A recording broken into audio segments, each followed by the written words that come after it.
पुण्यात्मा, अब जैसे प्रतिमाएं बनाई गई हैं, ये ऋषियों ने समाधि लगाई, और समाधि में जिसको भी जिस रूप में दर्शन मिले उसने उस मिट्टी की मूर्ति उसी बना दी। आगे चल के ये मूर्ति एक परंपरा बन गई।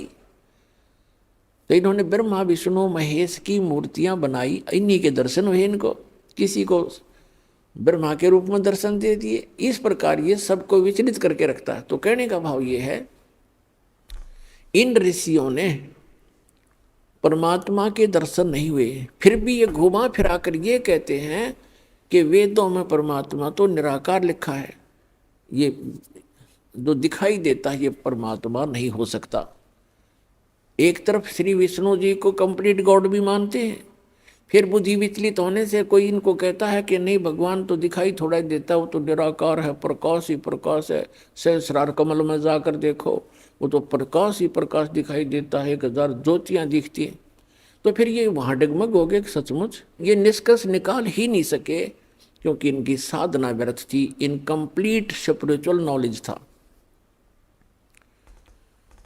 तो चुनक ऋषि ने हजारों वर्षों तक परमात्मा प्राप्ति के लिए कोशिश की, भगवान मिले नहीं, और ये एटम बम बन जाते हैं ज़्यादा तप और जप करने से, इस काल तक की भक्ति करने से।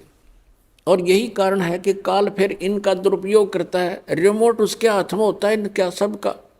तो चुनक ऋषि ने हजारों वर्षों तक तप किए, जप किया ओम नाम का, भगवान मिला नहीं, और सिद्धि के से यो ओत प्रोत हो गया, पावर हाउस बन गया, एक एटम बम बन गया।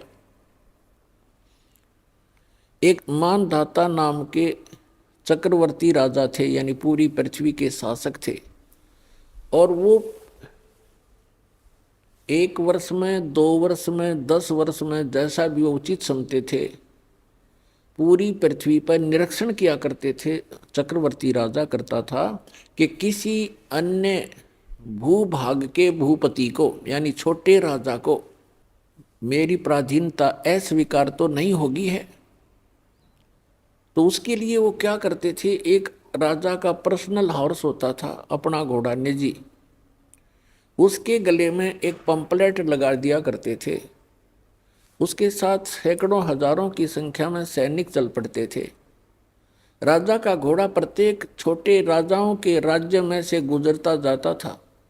उसके ऊपर लिखा होता था उस पंपलेट पर कि राजा मानधाता चक्रवर्ती का घोड़ा है, राजा के पास 72 अक्षौणी सेना है। अक्षौणी का वैसे उसका अलग से डिटेल होती है, लेकिन हम सिंपल सा मानकर चलते हैं, 72 करोड़ मान कर चलो। राजा के बास 72 करोड़ सेना है, और जिस भी राजा को राजा की पराधीनता अस्वीकार हो, घोड़े को पकड़ ले और बांध ले और युद्ध के लिए तैयार हो जा। तो वो घोड़ा जब लेकर जा रहे थे सैनिक, चुनक ऋषि की कुटिया रास्ते में थी। रास्ते में चुनक ऋषि ने पूछा भी कहाँ जा रहे हो सैनिक? उन्होंने कहा बाबा जी हम कोई काम जा रहे हैं। वो चले गए। वापस जब आए तो भी उसी रास्ते से आए, वो सारी पृथ्वी पर घूम गए। उस शहर में एंट्री का वही रास्ता था उनका। उस ऋषि ने फिर पूछा भी सैनिकों कहाँ गए थे, इस घोड़ा खाली क्यों है, सब पर सवार हैं लेकिन इस घोड़े पर कोई असवार नहीं है, क्या कारण है?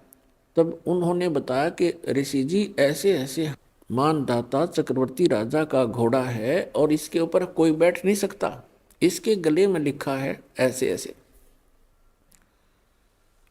और हम सारी पृथ्वी पर घूमकर आए हैं राजा के ये देखने के लिए। राजा ने एक परीक्षण किया है कि कोई उसकी पराधीनता अस्वीकार तो नहीं कर रहा है, हम ऐसे गए थे।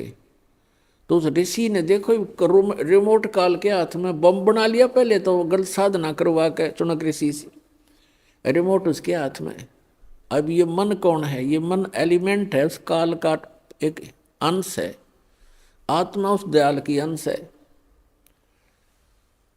अब देखो ऋषि के मन में उसने रिमोट से ऑन कर दिया, ऋषि के मन में आ गया कि राजा तो अपने आप को बड़ा अहंकारी हो गया है, इसको इतना अभिमान हो गया, इसका अभिमान ठीक करना चाहिए। अब ऋषि ने कहा कि सैनिकों, यदि मैं तुम्हारे राजा का युद्ध स्वीकार कर लूं तो क्या हो? तो सैनिक ही होते हैं, सूरवीर होते हैं, उनके बोलने की शैली भी कड़क होती है। वो कहने लगे, रे कंगले, तेरे दाने खाने को नहीं, अपनी जपले माला चुप करके हैं, और युद्ध करेगा तो बांधाता चक्रवर्ती के साथ, तेरी क्यों साथ सामत आई है? बदले अपनी माला, बदले। अब ऋषि जी का और दूना दुख हो गया कि इसके सैनिक इतने अभिमानी हैं, तो राजा तो पता नहीं क्या होगा, इसको सेट करता हूँ। तो चुनक ऋषि ने कहा कि भाई मैंने स्वीकार कर लिया तुम्हारे चक्रवर्ती राजा का युद्ध, और इस घोड़े ने बांध दो मेरी कुटिया के इस पेड़ के। अब वो सैनिक तो तैयार बैठे थे, बांध दिया घोड़ा तुरंत। अभी आए ऋषि जी, हम एक आज्ञा ले आते हैं राजा की। अब राजा को जाकर बताया कि ऐसे ऐसे एक चुनक नाम के ऋषि ने आपका युद्ध स्वीकार कर लिया। राजन, मंत्री सलाहकार होते हैं, वो कहते हैं देखो आज एक आदमी की हिम्मत, एक ने सिर उठाया है राजन, कल ना कोई और भी बकवाद कर देगा, धीरे धीरे क्रांति आ जाएगी।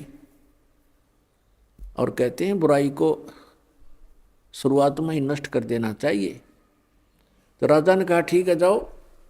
तो राजा ने अपनी सेना की 3 विभाग कर दिए, 3 बटालियन बना दी, और एक टुकड़ी में 18 करोड़ सेना भेज दी एक ऋषि को मारने के लिए। उधर से उस काल के पुजारी ने, चुनक ऋषि ने, ब्रह्म के साधक ने, सारे जीवन में जो डले ढोए थे उसकी 4 पुतली बना ली, 4 परमाणु बम बना लिए वचन से।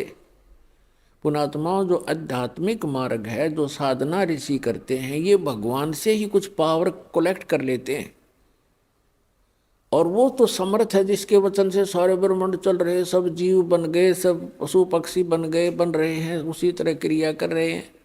वो तो उसके वचन की शक्ति से, और उसी में से थोड़ी सी सिद्धि यानी हल्दी की गांठ प्राप्त करके ये मनुष्य भगवान बन बैठता है। तो चुनक ऋषि ने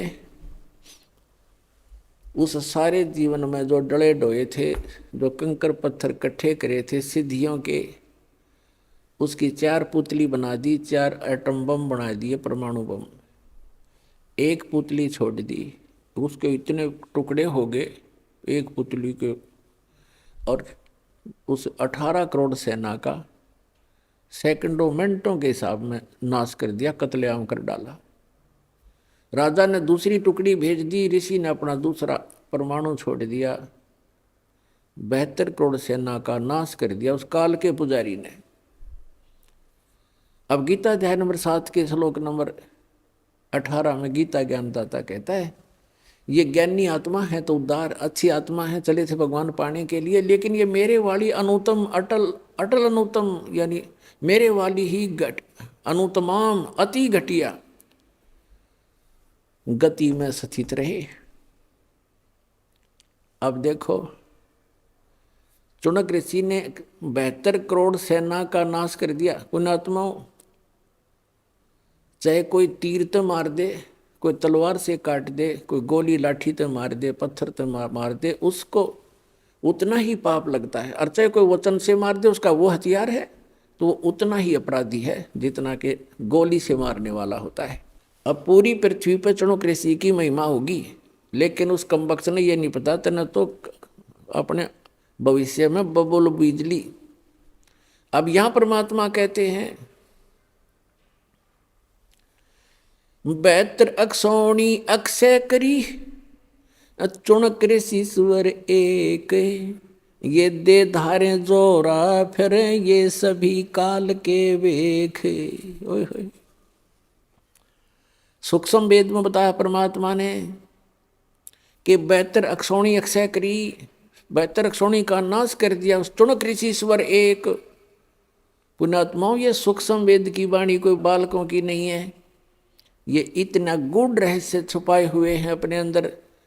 ये इन आज तक के ये कबीर पंथी फलाने इन रोज पढ़ते थे, गरीबदासी इनका कख भी समझ में नहीं आया। चुणक ऋषि स्वर एक, ऋषि स्वर जैसे मुनि मुनिवर, ऋषि ऋषिवर, ऋषिश्वर यानी ऋषियों में श्रेष्ठ, उन श्रेष्ठों में भी श्रेष्ठ, परम श्रेष्ठ ऋषि। उस परम श्रेष्ठ ऋषि के ये काले कर्म है, ये कर्तव्य है काले कारनामे। क्या बताते हैं कि 72 अक्षौणी अक्षय करी चुणक ऋषिश्वर एक, उस अकेले ने 72 करोड़ का नाश कर दिया।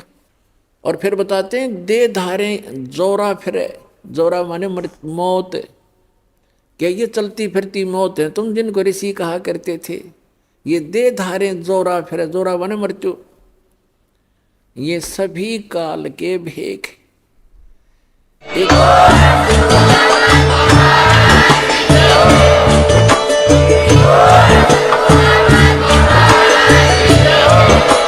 सत्साई बोलो सतगुरुदेव जी की जय। बद्दी छोड़ सतगुरु रामपाल जी भगवान की जय हो।